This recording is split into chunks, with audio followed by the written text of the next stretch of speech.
Rendons-nous dans mon pays natal, le Cameroun, où vous avez assisté, sans doute le 12 octobre comme moi, à un cirque abusivement appelé élection présidentielle, mais qui n'était rien d'autre qu'une parodie, une mascarade.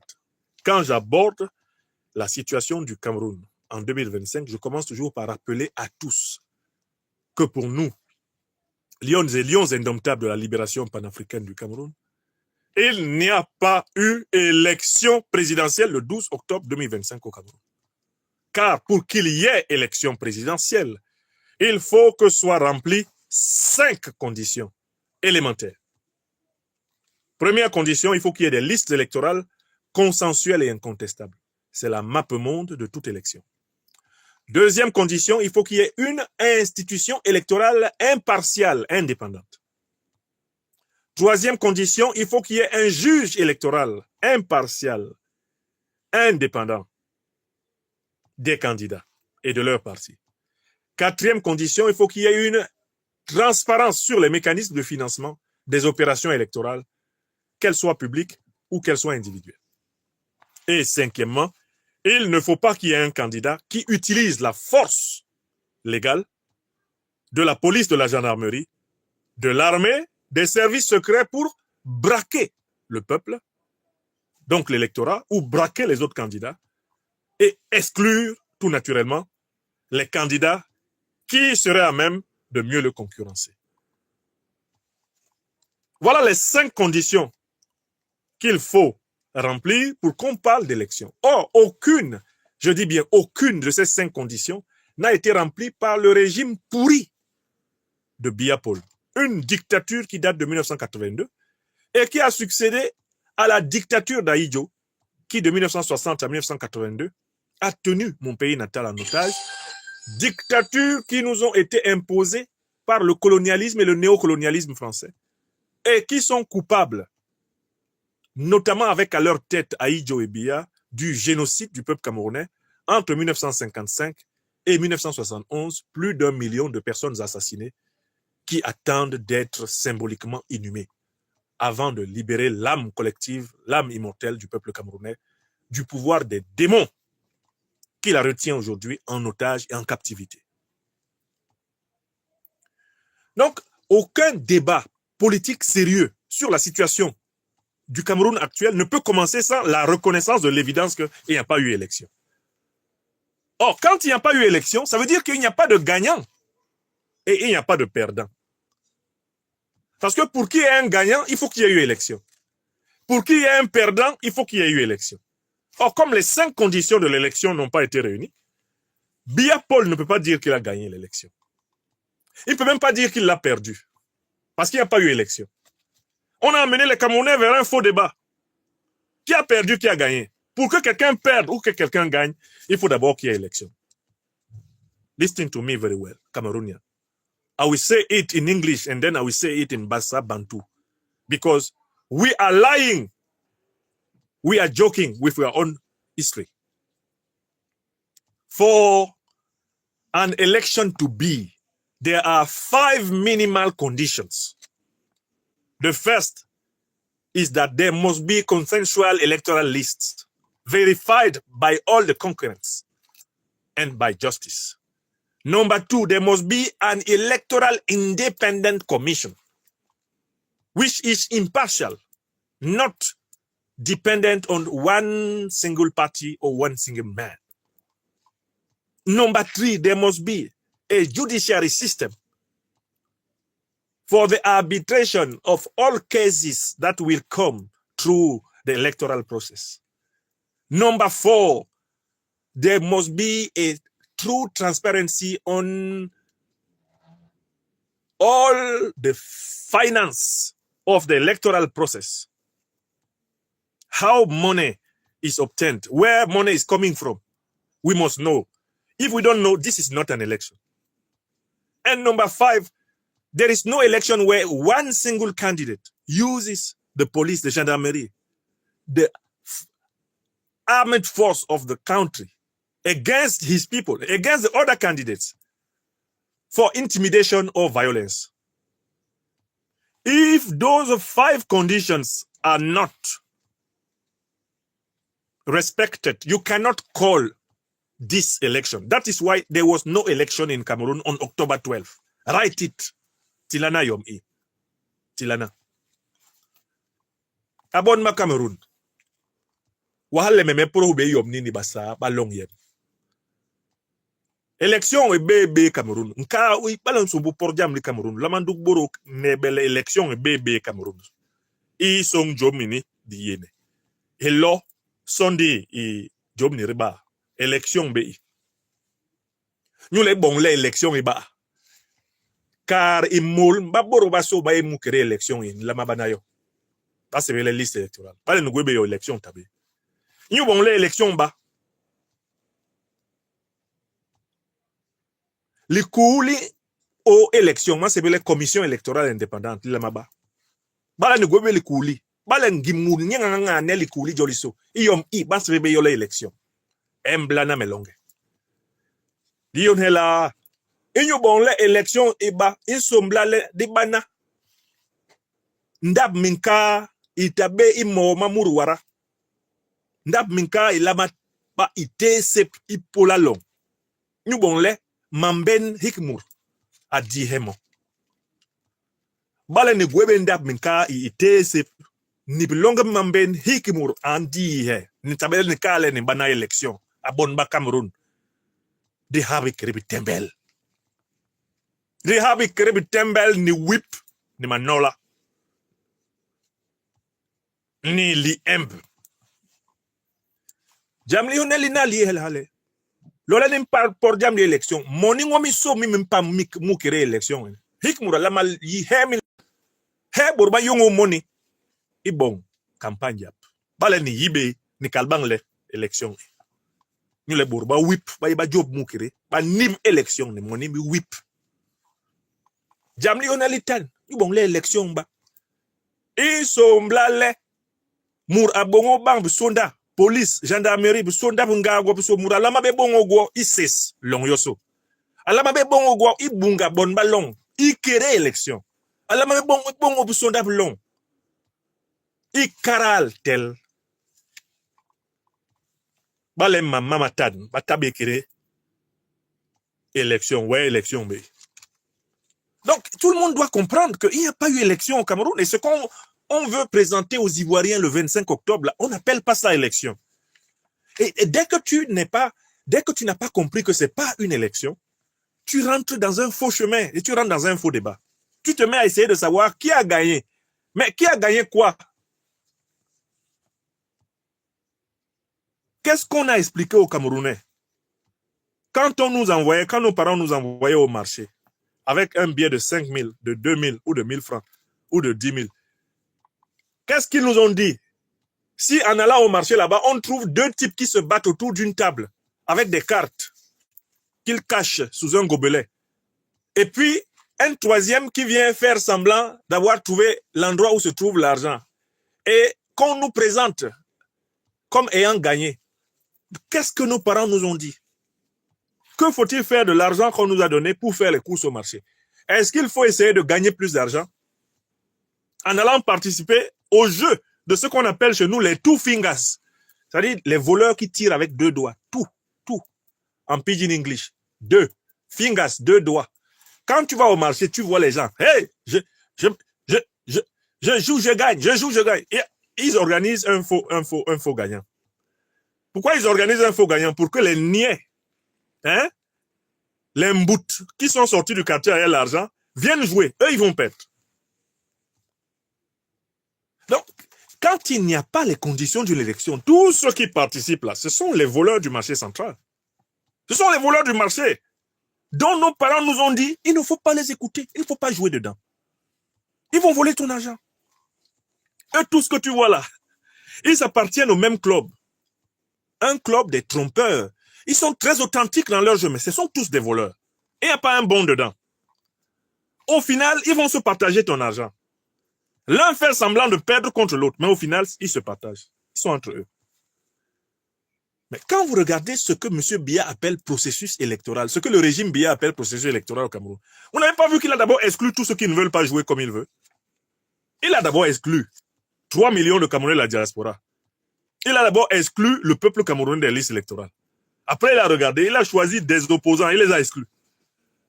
Il a gardé 11 avec lesquels il peut jouer. Il peut jouer même presque vrai.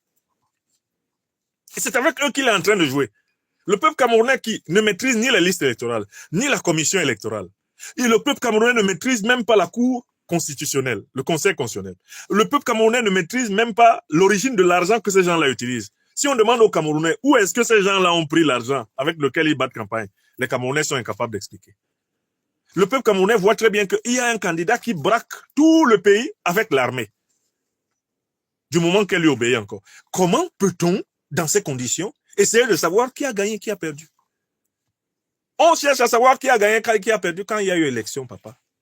Quand il n'y a pas eu élection, on doit chercher à refonder totalement le pays en balayant la classe corrompue. Dans mon pays natal, on essaye de nous présenter la situation politique maintenant comme un duel entre Paul Biya et Issa Chiroma. Mais qui est Paul Biya? C'est quelqu'un qui a été choisi par les colonialistes français au début des années 60 et qui a été introduit dans l'appareil d'État par Louis-Paul Ojula, qu'il a recommandé auprès d'Amadou Ahidjo. Et c'est comme cela qu'il a commencé à travailler au cabinet du président de la République, Amadou Ahidjo, au cabinet du ministre de l'Éducation nationale. Par la suite, il s'est retrouvé secrétaire général de la présidence de la République. Par la suite, il s'est retrouvé Premier ministre à partir de 1975. Et par la suite, quand Mitterrand est arrivé au pouvoir en France et a ordonné à Ahidjo de dégager, ce type-là s'est retrouvé président de la République. Paul Biya est un ancien militant de l'UNC, le parti d'Ahidjo. D'accord? Choisi par les Français, au prix d'une guerre d'élimination de plus d'1 million de Camerounais. Je rappelle que Paul Biya était le bras droit principal d'Ahidjo. À partir de la fin des années 60, c'était son bras droit principal. Et c'était l'un de ses bras droits à partir de 1961. Donc, il n'y a aucun espoir que ce type-là incarne l'avenir du pays. Parce qu'il a été sélectionné par les Français pour maintenir le Cameroun dans l'indépendance sous haute surveillance, sous le CFA, l'indépendance sous la vassalité à l'ONU, l'indépendance sous le contrôle culturel, la répression et tout ce que vous voulez. Maintenant, prenons Issa Chiroma. C'est un type de plus de 80 ans. Il a 2 actes de naissance connus. Quand vous le voyez là, il a plus de 80 ans. Ce type-là est un militant de la jeunesse de l'UNC, l'Union nationale camerounaise, le parti d'Ahidjo. C'est Ahidjo qui a fabriqué Chiroma. C'est un pur produit du parti néocolonial, le parti néocolonial, Chiroma là, comme Bello Boba Maïgari. Quand Ahidjo démissionne en 82, il y a un conflit entre les partisans d'Ahidjo et les partisans de Biya. À l'intérieur de l'ancien parti unique fondé par les Français. C'est ce conflit qui va conduire Chiroma en prison pendant 7 ans. Aujourd'hui, il dit qu'il est un grand guerrier, mais quand on l'a mis en prison pendant 7 ans, il n'était pas guerrier. Vient de mourir notre doyen, le bâtonnier, Maître Yondo Black. Un homme d'un courage exceptionnel, dont je salue avec beaucoup d'émotion, d'affection, d'amitié, de révérence la mémoire. Maître Yondo Mandengue Black. Chiroma a été en prison pendant 7 ans, dans le cadre du règlement de compte entre les partisans de Biya et ceux d'Ahidjo. Tout ça sont les descendants du colon français. Et c'est Maître Yondo Mandengue Black qui fut bâtonnier de l'ordre des avocats, qui prit sur lui la responsabilité de défendre Chiroma contre le dictateur Biya, jusqu'à ce que Chiroma sorte de prison. Sorti de prison, Chiroma rejoint le dictateur. Et pendant plus de 15 ans, pendant plus de 20 ans, il va être ministre du dictateur. Pendant 15 ans au moins, il va être porte-parole, avec la spécialité de démolir l'opposition camerounaise. C'est ce type de 81 ans-là, qui est issu du parti colonial UNC, qui est un pur produit du colonialisme, du néocolonialisme français, que des Camerounais écervelés veulent présenter comme l'incarnation de la révolution. Alors qu'en fait, d'abord, il n'y a pas eu élection, et la dispute a lieu entre 2 héritiers du colonialisme français. C'est-à-dire que l'on reste sous la dictature de Biya ou que l'on passe par impossible sous la dictature de Chiroma, on n'est pas sorti du néocolonialisme français. On n'est pas sorti du vassalisme, qui est le lait dans lequel ces deux individus ont fait toute leur carrière politique. C'est à 81 ans que Tiroma va devenir révolutionnaire. Il a eu tout le temps. Toute sa jeunesse, il a passé dans le parti unique. Derrière Aïdjo. Amadou Aïdjo, président. La deuxième partie, sa fidélité à Aïdjo lui vaut 7 années de prison. Il en sort. Il rentre derrière Paul Biya. Le président Paul Biya a donné des instructions. Selon le président Paul Biya, a donné. Jusqu'à il y a 6 mois, il était ministre de Paul Biya. Et cela pendant 25 ans. Pendant 25 ans, il est derrière un type. Et puis on nous sort l'individu et on dit que c'est lui qui incarne la chance du changement. Et là, il faut retourner au marché central. Avec la scène originelle que je vous ai expliquée. Les two fingers qui sont en train de jouer. Un fait comme s'il avait gagné. Toi qui viens avec l'argent que tes parents t'ont donné pour aller faire le marché, tu crois que tu peux jouer dedans. C'est quand tu joues, c'est toi qui perds. Et ils vont se partager ton argent après. Car en fait, qu'est-ce qui unit Tiroma Abiya? Ce qui unit Tiroma Abiya, c'est qu'ils sont tous des héritiers du colonialisme, du néocolonialisme français au Cameroun. Ils appartiennent au groupe des Africains du Cameroun qui ont estimé que nous n'avions pas droit à une indépendance totale. Que le peuple camerounais devait rester un peuple vassal de l'État français. Oui! C'est ça qui les unit, les deux là. Ce sont les mêmes serviteurs qui nous ont infligé le franc CFA. Les mêmes serviteurs qui nous ont infligé les fausses élections d'Aïdjo, les fausses élections de Biya, jusqu'à celle-ci. Et on demande aux Camerounais de choisir littéralement entre la peste et le choléra. C'est-à-dire qu'entre deux voyous, deux two fingers qui sont au marché central en train de tourner les cartes, on te demande de trouver celui qui est bon entre les deux. Et toi aussi, tu t'en vas prétendre que tu choisis. Venons-en à leur prétendue élection. Mais tout le monde sait que Paul Biya ne s'intéresse pas au contenu des urnes au Cameroun. Aïdjo n'avait pas besoin du contenu des urnes. Il s'asseyait au palais présidentiel, il rédigeait son pourcentage. Il ne comptait même pas les urnes. De toute façon, il n'avait pas de concurrent. Et Biya est dans la même psychologie. Il peut y avoir plusieurs candidats à la présidentielle. Biya s'assoit avec son carré de fidèles et il rédige des pourcentages. Il se donne, bien sûr, tout naturellement à la majorité. Et puis, il cherche qui il va considérer comme étant son challenger. Là, dans le cas de Tiroma, je vous annonce que il va même s'amuser cette fois-ci à ne même pas mettre Tiroma deuxième. Parce que de toutes les façons, personne au Cameroun ne possède les listes électorales. Personne ne peut dire qu'il sait ce qui s'est passé dans ces soi-disant personne. Personne ne possède l'information totale. Et Biya, même si cette information totale existait, Biya s'en fiche. Il n'a jamais tenu compte pour faire le résultat. Il s'en fout comme de l'an 40. Tiroma s'assoit à Garoua. Il sait ce qui s'est passé dans plus de 33 000 bureaux de vote. Est-ce qu'il s'est d'abord passé quelque chose? Combien de millions de Camerounais ont été exclus de ce machin? Combien de scrutateurs de Tiroma étaient dans les soi-disant bureaux de vote? Ils ont compté où? Pour que lui s'asseye à Garoua et ils disent qu'il a gagné. Il y a seulement 7 ans. C'est lui qui était chargé par Paul Biya d'expliquer à Kamto, Maurice, président du MRC, qu'il ne pouvait pas se dire président élu sans avoir écouté le bavardage malfaisant du sorcier qui fait office de président du Conseil constitutionnel. Un autre voyou de la pire espèce, Clément Atangana, qui devrait être arrêté, jugé, condamné. Parce que lui, il attend que Paul Biya écrive. Avec ses acolytes. J'imagine Biya est là, Zengele est assis,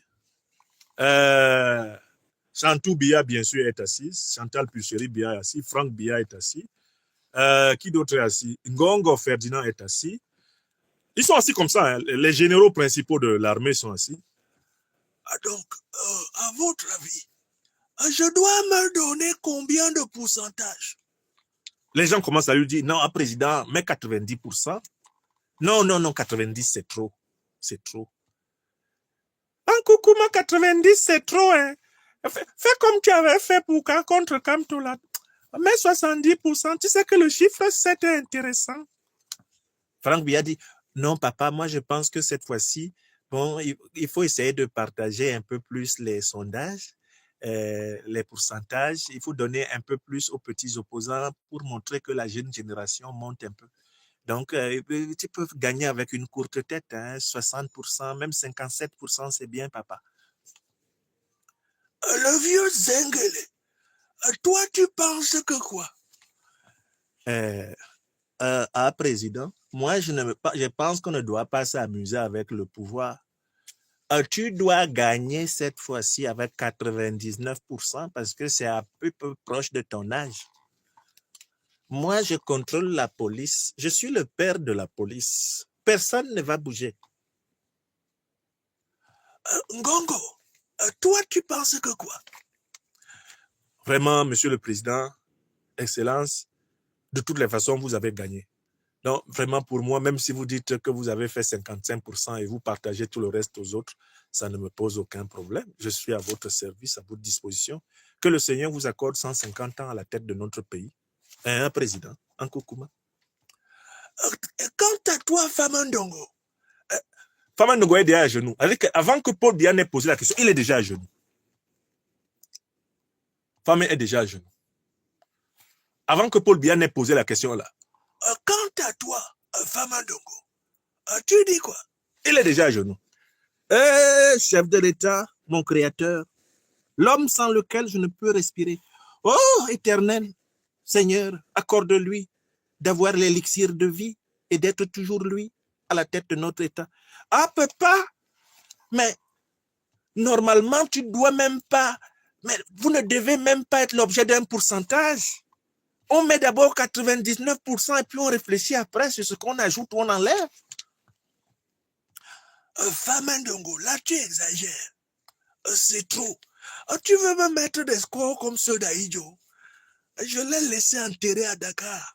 Je n'ai quand même pas pour limiter complètement. Qui d'autre est là? On donne la parole au commandant, aux généraux de l'armée. Vous, au niveau de l'armée, on dit que vous allez me faire un coup d'état bientôt. Qu'est-ce que vous dites? Enregistrez tout, hein? Ils sont déjà, les généraux ethniques, là, ils sont déjà debout. Ils sont comme ça. Excellence, vous choisissez votre score. Nous nous ferons respecter cela. L'ordre sera exécuté partout. La paix va régner partout. Ça, c'est la vision de Paul Biya. Et c'est comme ça qu'il fait les pourcentages au Cameroun. Il se fiche pas mal de ce qui s'est passé dans les urnes. Celui qui ose lui parler de ce qui se serait réellement passé dans les urnes, il va pas sortir vivant du palais. Mais le problème, c'est qu'entre-temps, les néocolonialistes français ont décidé de nettoyer les écuries d'Ogias. Oui, il faut que vous sachiez ce qui se passe. Comme on dit ici en France, chat échaudé craint de l'eau. Chat échaudé craint de l'eau. Dès qu'il voit l'eau, il se dit que ça va encore le brûler. Les néocolonialistes français ont été pris de court par les révolutions du Mali, du Burkina Faso et du Niger, qui se sont sanctionnées par l'expulsion de leurs troupes et qui sont en train d'être le lit sur lequel la mort et l'enterrement de la monnaie criminelle du franc CFA va se faire. Ils se sont assis et ils ont réfléchi, se rendant compte que la population africaine est fortement jeune. Ils en ont déduit que nécessairement il va y avoir des révolutions populaires. Mais pour eux, le plus grand danger que puisse courir aujourd'hui le néocolonialisme français en Afrique, c'est que la Côte d'Ivoire, le Cameroun, le Sénégal, le Gabon basculent complètement dans la même dynamique révolutionnaire que le Mali, le Burkina Faso, le Niger. Voilà pourquoi les néocolonialistes français ont entrepris ce qu'ils avaient légèrement arrêté de faire. Ils ont entrepris de tenter des coups d'État contre leurs propres poulains, contre leurs propres vassaux, afin de voler à l'opposition réelle, de voler aux révolutionnaires réels l'alternance à la tête de ces États. C'est cette opération qui a été menée en Guinée-Conakry pour imposer à la tête du pays, tout naturellement, le général Mamadi Doumbouya. Il a été installé. Cela a été reconnu par les officiels américains avec le soutien américain et le soutien français. C'est un coup d'État impérialiste et néocolonialiste qui a installé le général Mamadi Doumbouya en renversant le président Alpha Condé à Conakry. Ça, c'est clair. C'est scientifiquement établi devant les institutions américaines. D'ailleurs, on a vu des soldats américains participer à la chute du président Alpha Condé. Oui ou non? On n'avait pas vu la vidéo? Bon. Le même coup d'État a été opéré, le même modèle de coup d'État a été opéré contre le régime d'Ali Bongo au Gabon. Vous savez très bien que si le détachement de l'armée française basé à Libreville ne voulait pas qu'Ali Bongo tombe, il aurait empêché Brice Clotaire Oligui Nguema de mettre Ali Bongo en otage.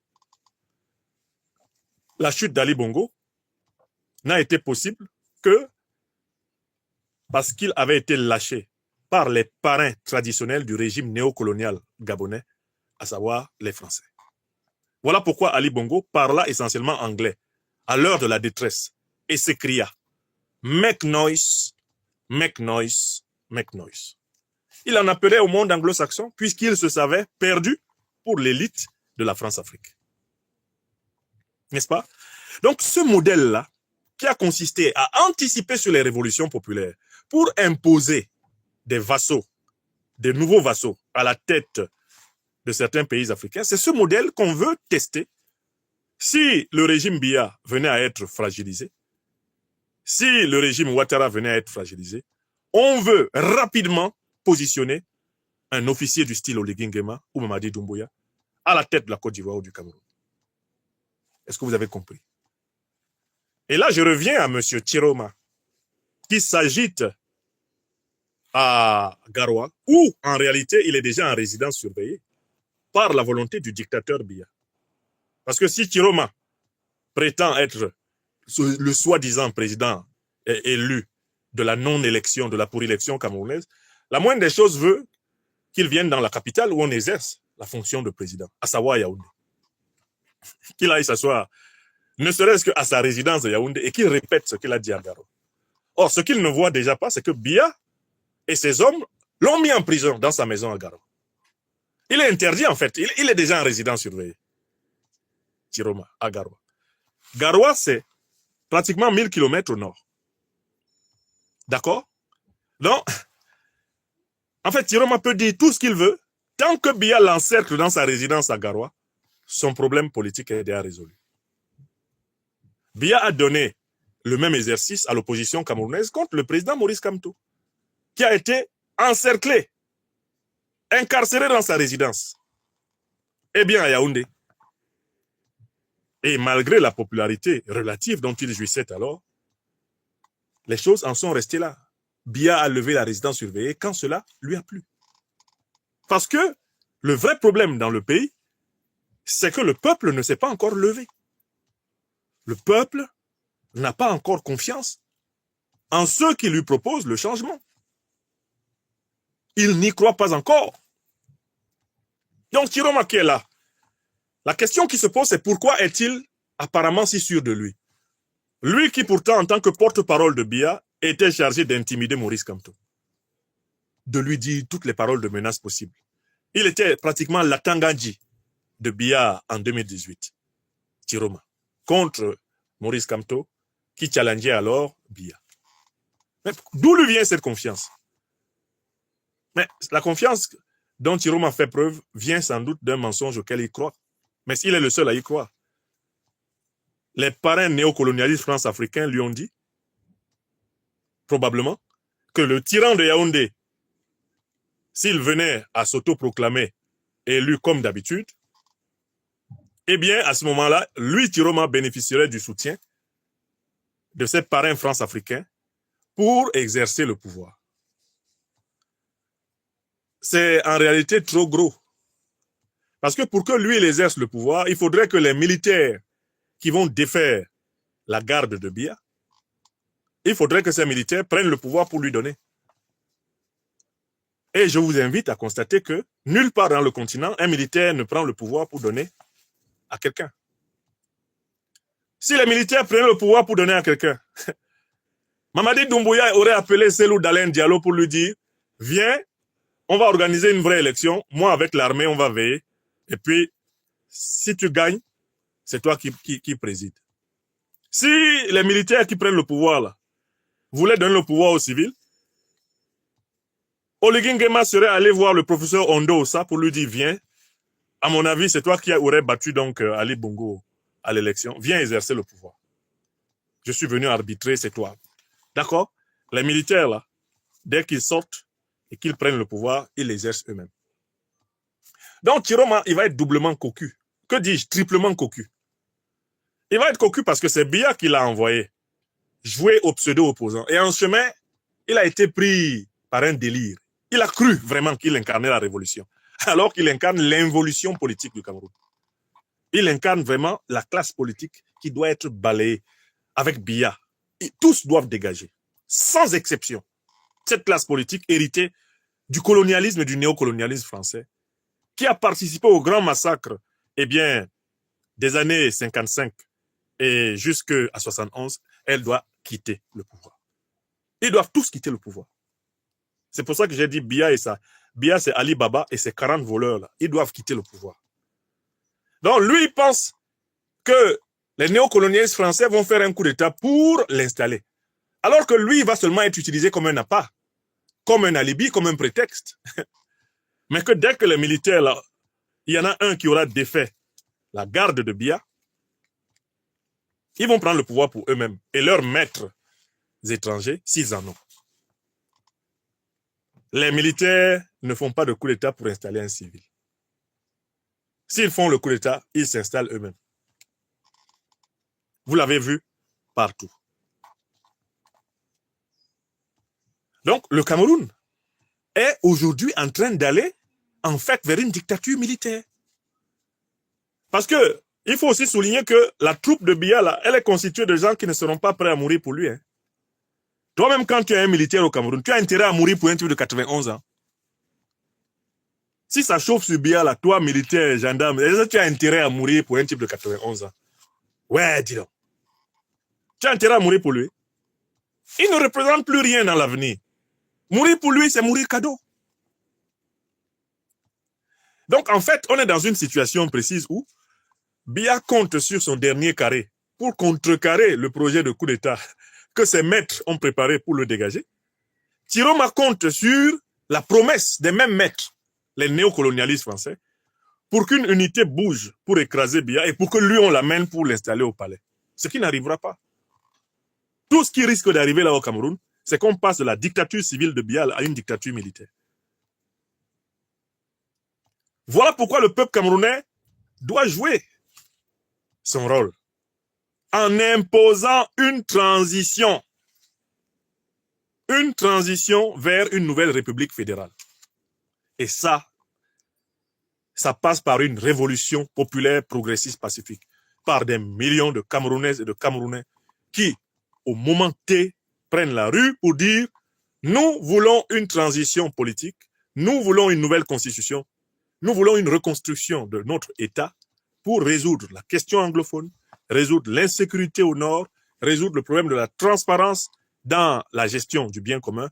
Nous voulons redonner à notre peuple l'occasion de participer à la grande œuvre de libération du continent. » Ça, c'est le discours de vérité des lions et lions indomptables de la libération panafricaine du Cameroun. C'est notre discours de vérité. Nous savons et nous sommes convaincus qu'il y aura une guerre successorale entre les ailes du régime néocolonial. Nous savons et nous sommes convaincus que Chiroma ne représente pas du tout le présent et l'avenir politique du Cameroun. Il n'est même pas une médiation nécessaire. Il n'est même pas un passage nécessaire. Ce qui est un passage nécessaire, c'est une transition civilo-militaire permettant de fonder une nouvelle constitution fédérale pour la République du Cameroun. Et après seulement, on organisera des élections permettant de renouveler les corps souverains de la nation. Voilà le discours de vérité que nous tenons, pour lequel certains nous ont jetés aux orties, voués aux gémonies. Mais l'ILIPAC, c'est la vérité, c'est la justice, c'est la solidarité, c'est l'action qui nous guide. Nous n'agissons pas pour plaire. Nous ne parlons pas pour plaire. Nous parlons pour dire ce que nous pensons, pour dire ce que nous voyons, pour dire ce que nous savons. Ceux qui ne nous ont pas écoutés depuis le début de cette année 2025 ont pu vérifier que tout ce que nous avions dit, c'est pourtant accompli. Nous avons fait la liste des opposants qui seraient exclus. Nous avons expliqué le mécanisme de l'exclusion.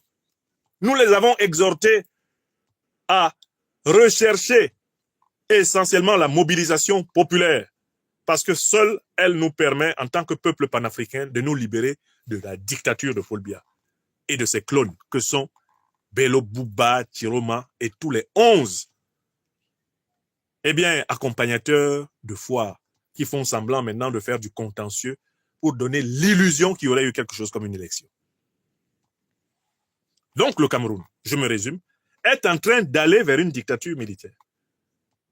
Le peuple camerounais seul peut empêcher qu'il y ait une dictature militaire, mais qu'il y ait plutôt une transition civilo-militaire sous l'égide de l'idéologie du panafricanisme révolutionnaire et en s'inspirant de l'exemple de l'Alliance des États du Sahel pour créer chez nous en Afrique centrale une alliance des peuples d'Afrique centrale. C'est le peuple camerounais qui peut être le héros, le vrai héros, en imposant l'émergence de véritables serviteurs de la nation camerounaise et du peuple africain. Si nous ne le faisons pas, au moment T, c'est-à-dire au moment où le régime aura atteint son point de faiblesse le plus intéressant, si nous ne le faisons pas, c'est-à-dire si nous ne nous mobilisons pas comme peuple, nous aurons un Oligui Nguema à Yaoundé. Nous aurons un Mamadi Doumbouya à Yaoundé. Et nous serons passés de la dictature, du grabataire Biya à la dictature d'un militaire france-africain. Voilà la vérité. Monsieur Tiroma ne représente pas le souffle du changement qu'il y a dans le pays, sauf pour ceux qui veulent l'utiliser en réalité comme une serpillère et un torchon. Il faut qu'ils fassent très attention. Il y en a beaucoup qui font semblant d'être ses partisans. Ils veulent juste que ce soit lui qui se prenne, pour ainsi dire, le statut de mouton du sacrifice. Et que lui, il soit utilisé comme l'élément déclencheur pour que eux, par la suite, viennent se partager le pouvoir sous le prisme d'un officier france-africain. Qu'ils fassent très attention. Parce qu'il y en a qui veulent le transformer, en mouton du sacrifice. Il ne peut pas incarner le changement dont le Cameroun a besoin. Car c'est un ennemi de Oumniobé qui est là, Tiroma. Comme Biya, ennemi. C'est un ennemi de Sende Afana, Tiroma. Comme Biya, ennemi. C'est un ennemi de Félix Moumié, Tiroma que vous voyez là. Comme Biya, ennemi.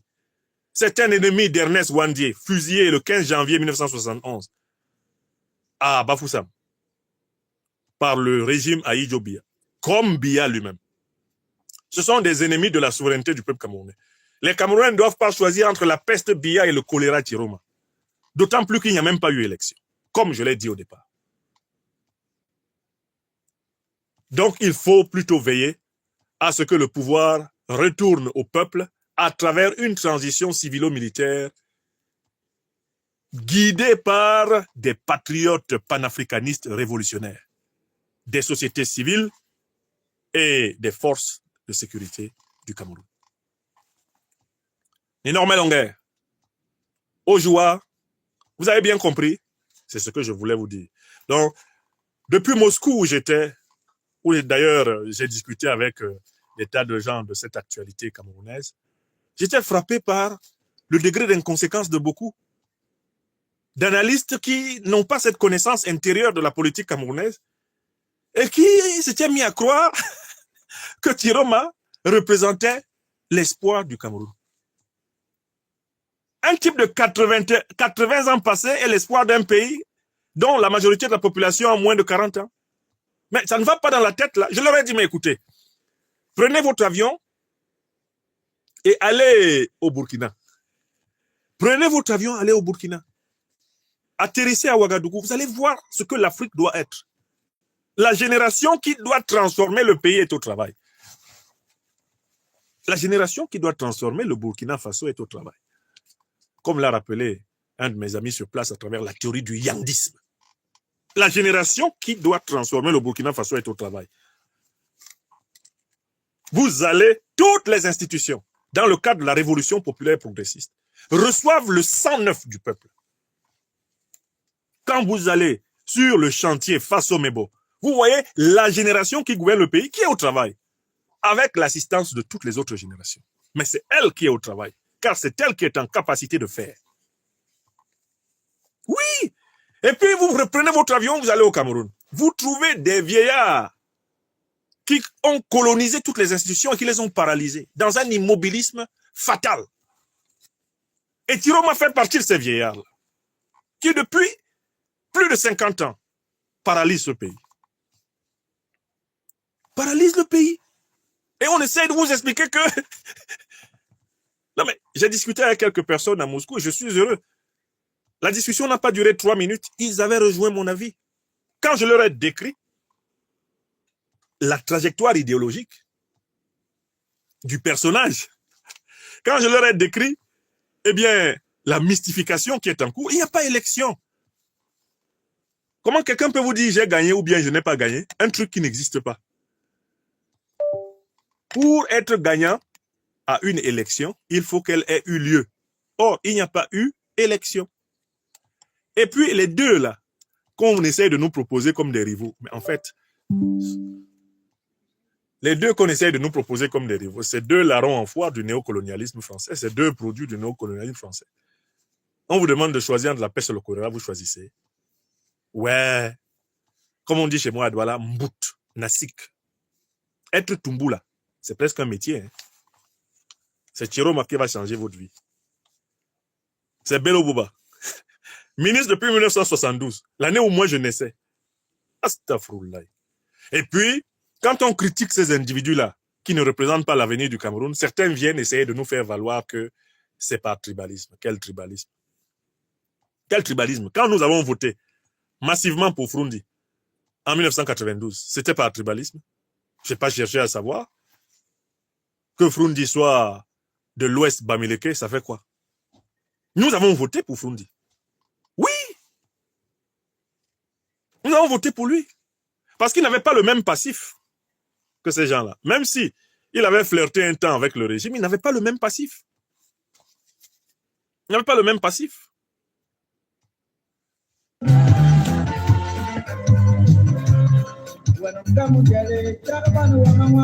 Donc, je conclus sur le Cameroun. On veut nous imposer à tout prix un militaire à la solde de la France-Afrique. Nous devons être vigilants pour éviter cela, mais aussi pour dégager Biya et tous ses clones. Il n'y a aucune solution dans la dynastie des Biyaz. Il n'y a aucune solution dans l'esbrouf, l'agitation de Tiroma. Je dis bien, c'est un agité. Il a fait un mauvais rêve trop tard dans sa vie. À plus de 80 ans, il rêve de révolution. C'est pas bien. Il devrait s'occuper de ses mémoires, parce qu'il a déjà assez fait. Moi, à 80 ans, là, c'est pas ça là que je serais en train de faire. Et il dit que lui, il est un Tiroma, il est un guerrier. Mon frère, quand tu étais plus jeune, tu étais plus fort physiquement, tu as fait 7 ans en prison. C'est les Yondo Black qui t'ont sorti par leur plaidoirie. Tu étais toujours le même Tiroma. Non, vous n'incarnez pas l'espoir véritable, l'espérance véritable de changement du peuple camerounais. Parce que vous n'êtes pas des panafricanistes révolutionnaires. Vous n'êtes pas. Vous n'êtes pas fidèle à l'upécisme, qui est la philosophie politique morale fondatrice du Cameroun, moderne. Si vous êtes aux antipodes des thèses fondamentales de l'upécisme, vous ne devez pas gouverner le Cameroun, car vous allez le gouverner pour des intérêts étrangers au peuple camerounais. Voilà la vérité. Si vous ne voulez pas marcher dans les pas de Oumniobé, de Wandier Ernest, de Félix Roland Moumié ou de Sende Afana, laissez ceux qui veulent marcher dans leur pas gouverner le pays, et le pays sera en très meilleures conditions. Il va changer pour le bien de tous les Africains du Cameroun. Voilà la vérité. Alors, on veut absolument utiliser Tiroma comme une bûchette d'allumettes pour essayer de placer un militaire france-africain. Mais partout où ça a été fait, il y a eu une rectification. Je crois qu'il y a des militaires, des gendarmes, des policiers qui sont des patriotes républicains, panafricanistes, révolutionnaires. Quand la boîte de Pandore là, va s'ouvrir, comme elle va s'ouvrir bientôt, puisque Clément Tangana, il va lire ce que Biya et ses acolytes lui ont dit de lire. Quand la boîte de Pandore va s'ouvrir, celui qui croit qu'il va quitter Garoua pour venir récupérer la place de leader révolutionnaire du Cameroun, il ignore qu'il y a à l'intérieur des forces là, politiques au Cameroun, que ce soit les forces armées, gendarmerie, police, des gens qui eux-mêmes vont agir pour leur propre compte. C'est comme ça, c'est la loi de ce genre de situation. Personne ne prend le pouvoir pour donner à quelqu'un. Je suis moi en train de parler là. Je n'ai pas dit qu'il y a un militaire qui est assis là-bas qui veut prendre pour me donner. Ce n'est pas vrai. Si moi je vous dis ça, je mens. Non. Pas le même calbe là où est look.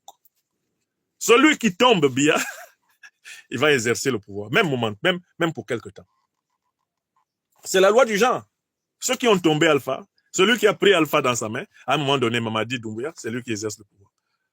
Mais oui, celui qui prend le chef, c'est lui qui devient le chef. Dans une situation de cette type, révolutionnaire ou pré-révolutionnaire. Donc, qu'on arrête d'enfumer les Camerounais. Hein? Et puis, il y en a qui se cachent derrière Tiroma. Parce qu'ils partent du principe que notre peuple, eh bien, dans la partie septentrionale, est fait d'hommes courageux, qui ont une tradition guerrière. Mais même mes frères et sœurs, de l'extrême nord, du nord, et la Damawa, pourquoi ils vont mourir pour le jeu là? Il n'y a pas de jeunes. Il n'y a pas de jeunes Camerounais là dans le nord. Il n'y a pas de jeunes Camerounais. Il n'y a pas de Camerounais capables là de... Il y en a. Il y a des fils et des filles du Cameroun, du nord, du sud, de l'est, de l'ouest, du centre, qui sont capables d'exercer le pouvoir dans l'intérêt du Cameroun. C'est pas Tiroma. On fait comme si le nord là c'est que des vieux. Que quand c'est pas Bello Boba, c'est Tiroma. Pourquoi? La population du nord est majoritairement en deçà de 40 ans, 50 ans. Donc, il y a forcément des jeunes Camerounais, des jeunes Camerounaises, ben, du nord, de l'extrême nord, de la Damawa, qui sont plus aptes à exercer aujourd'hui le service de l'État que Tiroma. Mais oui! Et je ne boude pas le plaisir de dire que moi, je peux mieux exercer le service de l'État aujourd'hui que Tiroma, Biya et consorts. Oui, je fais partie de ces Camerounaises, de ces Camerounais qui peuvent mieux exercer le pouvoir. Oui, dans l'intérêt du peuple camerounais. J'ai l'expérience qu'il faut. J'ai la compétence qu'il faut. J'ai la volonté morale qu'il faut. Mais je ne suis pas le seul. Beaucoup de Camerounais sont capables là. On essaie de faire passer le peuple camerounais pour une bande de vieillards. Non, c'est la bande de vieillards qui s'est accaparée la vie, le sang, la sueur, le renouvellement de notre peuple. Vous comprenez? Sinon, les Camerounais sont capables. Mais il faut d'abord passer par une révolution. Si on ne se débarrasse pas de l'obstacle, c'est-à-dire le régime Biya et tous ses acolytes, les Tiroma, les Belobouba, si on ne les dégage pas, on ne va pas avoir un pays où les jeunes générations vont pouvoir vivre correctement. Il faut que ce soit clair pour tout le monde. Donc, c'est une transition civilo-militaire vers une nouvelle république fédérale qui va libérer le pays. C'est ce projet-là qui doit être la base de la libération du pays. Ce sont des forces animées par ce désir de fonder un grand Cameroun panafricain. Ce sont ces forces qui doivent triompher dans les armées et dans la société civile. Nous travaillons à faire comprendre ça aux Camerounais. Ce n'est pas une affaire de tribalisme. On doit justement sortir de l'affaire du tribalisme pour voir qu'est-ce qui est bien pour nous tous en tant que Camerounais, c'est-à-dire en tant qu'Africains du Cameroun, parce que nous sommes tous des Africains du Cameroun. C'est la conscience panafricaine qui peut nous permettre de sortir des petits calculs tribalo régionaux centrés, des petits calculs religieux, des petits calculs sectaires pour construire un beau pays. Notre pays est potentiellement beau, magnifique.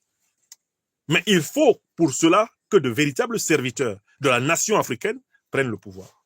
Et ils ne peuvent pas prendre le pouvoir sans balayer la vieille oligarchie criminelle du RDPC et ses alliés, que sont les Belobouba, les Tiroma et tous les 11 du Gus là, qui prétendaient avoir fait élection le 11. Voilà la vérité. Alors moi, les Camerounais, certains ne supportent pas qu'on leur dise ce qui est, ça ne fait rien. Ils reviennent souvent 2 ou 3 mois plus tard. Hey, grand prof, c'est toi qui avais raison. J'attends cela, je vais les bloquer. Hein. Vous venez me dire, après m'avoir avoir bouché vos oreilles tout le temps que je parlais, vous attendez que les événements aient lieu. Hey, grand prof, tu avais, je te bloque. Quand tu n'as pas eu le courage de dire la vérité, de reconnaître la vérité, ne viens pas après, parce que la victoire a beaucoup d'amis.